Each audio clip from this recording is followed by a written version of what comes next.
It's a beautiful day here by the riverside. I just came here to have some fun, very close to nature, and to feel nature, feel nature. That's the essence. And in the course of my staying here, I thought of doing something that has been bothering me for a while now, and that is, do we really have any need, to worship God? Do we really have any need for God worship?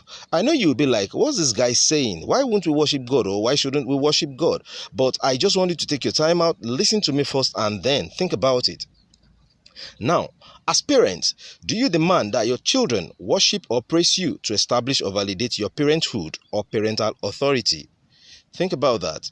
Now, to think that the all magnificent source of creation and all life will demand worship and praise from only humans for it to be felt, or for it to perform, or for it to yield to their ongoing requests and unending deal making is quite absurd. Now, can we also say that every other creation like the ants, worms, insects, animals, fishes, plants have to worship God? And yet, they blossom more existentially than humans. They see better, they feel better, they smell better, and so on. But with all the worship and deal making, humans still doesn't come close. Their mind is constantly engaged with all their psychological and social garbage, thereby losing all the keenness of attention on the real existential purpose of life. Now, think about it. Do you have to worship anything for your blood to flow?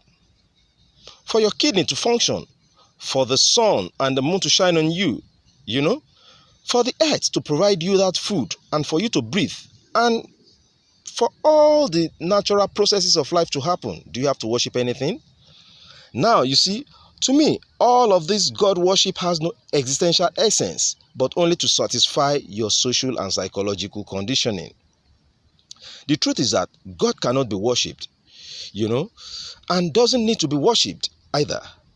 God is a principle you attain unto from within, and not a person you worship from without.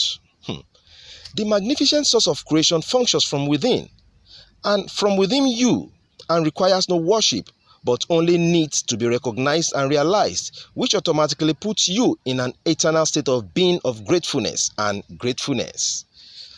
It's just that our perception of God is that of an authoritarian king, or that sky daddy that rules with power and dominion, so therefore needs to be feared and worshipped. What a perception. If you trace the history of every religion, you will discover that all of these were made up from the heat-oppressed brain of men for control, and has nothing to do with the magnificent source of creation. Even our own African spirituality taught us that the divine is present in us all and can't be worshipped, but only reverenced and venerated through the many manifestations in and of nature. But the Abrahamic religions got in our way, eroded our beliefs, and got us walking the delusional path. The Creator cannot be described with the language of the physical universe, or by the individual beings of the spiritual universe, for it is beyond being, of which can only be caught from within. So how do you worship such? The best you can do for yourself is to just be, while you realize and recognize divinity from within. Be still and uncover that which you already are. Go through this, and I'll meet you again. Have a blissful time. Love, peace, harmony, and ecstasy. Bye.